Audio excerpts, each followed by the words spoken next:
That was awesome. Yeah, obviously some crystal clear production. Everything really has its like space in the mix, which sounds phenomenal for this type of music. I really loved that. It was so much like Motion City, Sunny Day Real Estate, just like a real classic emo vibe. Especially just like the lyrics and like the sound of it. This is like a perfect like summer tune to like be, you know, cruising down the highway with the windows down, you know, that sort of thing. It's so good. Yeah, it's really good. I really liked it. It had such a like nice, clear production, great song, catchy. Yeah, it really reminded me of some stuff that like feels really comforting to me. Yeah. Like Motion City soundtrack. The other thing that I really like about it is the songwriting in general is really well done with the way the instruments drop out and then come back in, and you have the different guitar tones for the different sections of the song. The actual sound of the music is like quite compressed, but like they're able to keep the dynamics by moving things in and out of the mix and only having things come in for certain sections and stuff like that, which I think for that like, you know, very compressed, like polished sort of sound really helps it stand out a lot. I totally agree. I mean, I think that, you know, what you're keying into from the songwriter side is the arrangement. Yeah. And like arranging is so important and dynamics are so important. Like the way something affects you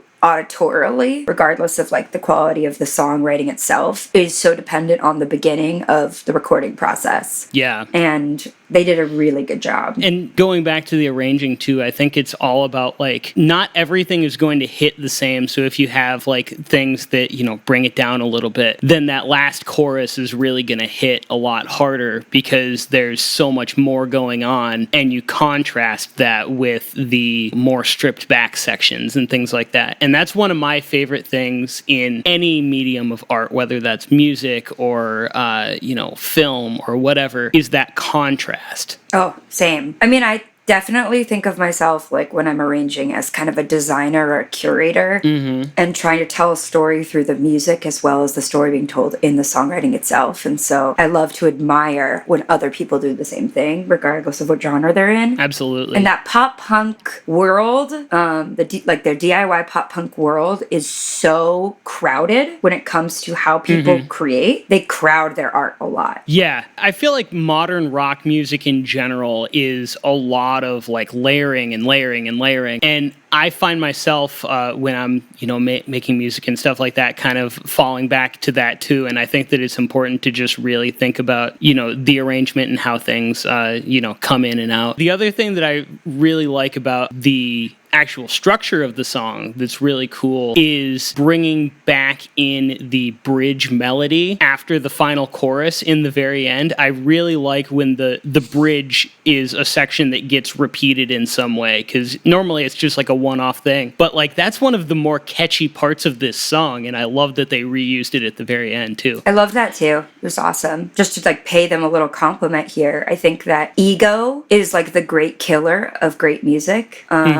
Because if you're thinking too much about you and being seen and being wanted, then like you're more likely to crowd your music, to focus on the wrong things, because you lose sight of the song. And I can always hear it in someone's 100%. track. Yeah. I can hear whether they were focused on the song or focused on like being liked or their talent, because they'll oversing, they'll overproduce, they'll crowd the arrangement. The guitarists are like way too all over it. The drums are way too elaborate. And I think of it as like usually an ego thing where I'm like, everyone wants to be heard and they're thinking about themselves. I saw something a while ago that's like with, you know, DIY production type of stuff is you can always tell when the guitarist mixed the song because the guitars are just way too loud. Exactly. And you can always tell when the singer mixed the song because the vocals are too quiet because they hate the sound of their own voice. So true. Yeah, it's definitely like, I can hear it in the arranging always. always, because I always feel like if someone puts the song first, the arrangements are much smarter than if they put performances first. And performances first, to me, is a sign that the ego is a little too much in the room. It comes back to that kill your darlings sort of idea of like, just because something's cool doesn't necessarily mean that you have to use it. Yeah, or just because someone plays well doesn't mean that they have to play all. You know? 100%. I also wanted to mention one more time before we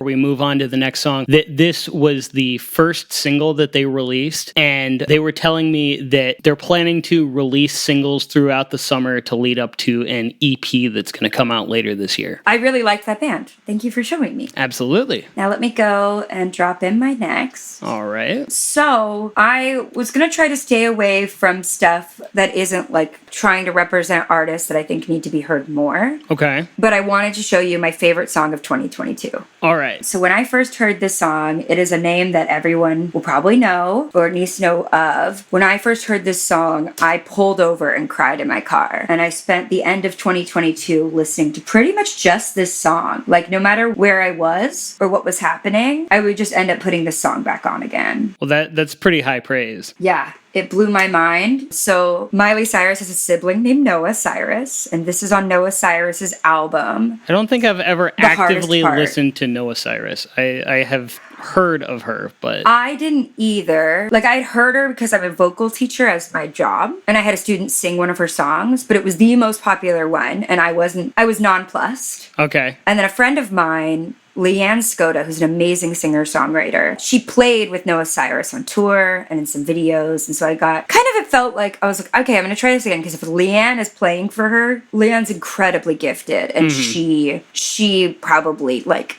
she's pointed in the right direction. And I checked out this album called The Hardest Part, and it became probably my favorite album released during 2022. And this song, I've no idea. This song, it's penetrated me to my bones. I couldn't remember the last time I'd heard something so moving. So that's why I'm sharing it with you. Even though this could have been something you found on like Fresh Finds on Spotify or whatever. Like, wow.